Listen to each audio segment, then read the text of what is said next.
CEI's 10,000 Commandments documents the burden of regulation on our economy, well over $1 trillion now, and growing.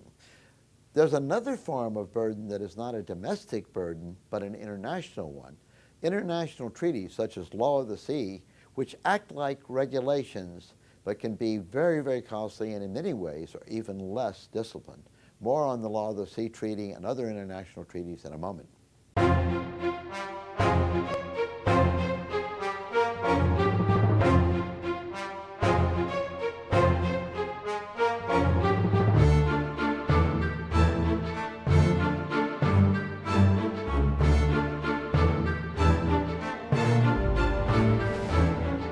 International treaties are very much like domestic regulation. The sounds of them are wonderful.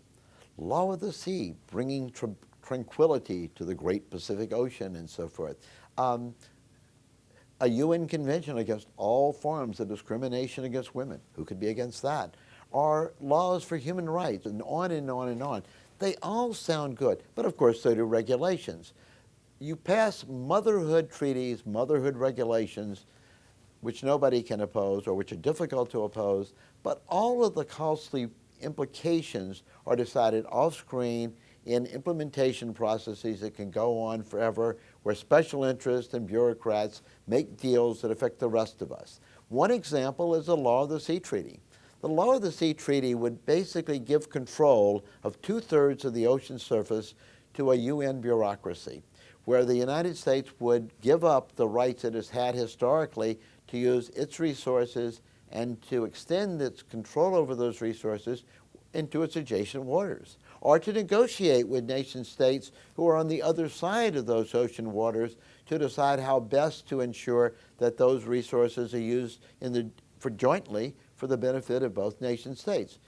United States and Cuba have negotiated how to divide the potential oil resources in the Gulf of Mexico. Another treaty deals with Mexico and the United States, the same idea. The Arctic is now 5 nations, surrounded by 5 nations: Norway, Denmark, the United States, Russia, Canada. 5 nations could negotiate how to allocate those potentially rich oil and gas and other resources of the Arctic so that they would all find reasons to negotiate, to develop those resources for the benefit of themselves and, of course, then for the benefit of the world in which we live.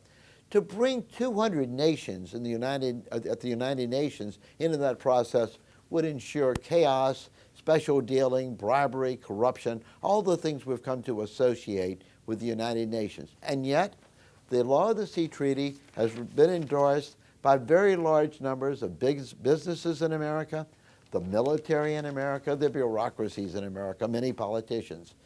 There's a tendency of our elite establishment to believe that law is good and more law is better and international law is the best of all. A bad idea, because as bad as our domestic laws are, they're home. We can fight about them here. They're among people here. When we move autonomy for the American economy abroad to bureaucrats at the international level, we threaten the very checks and balances that America is based upon. Regulations can be very costly. International regulations in the form of treaties can be even worse.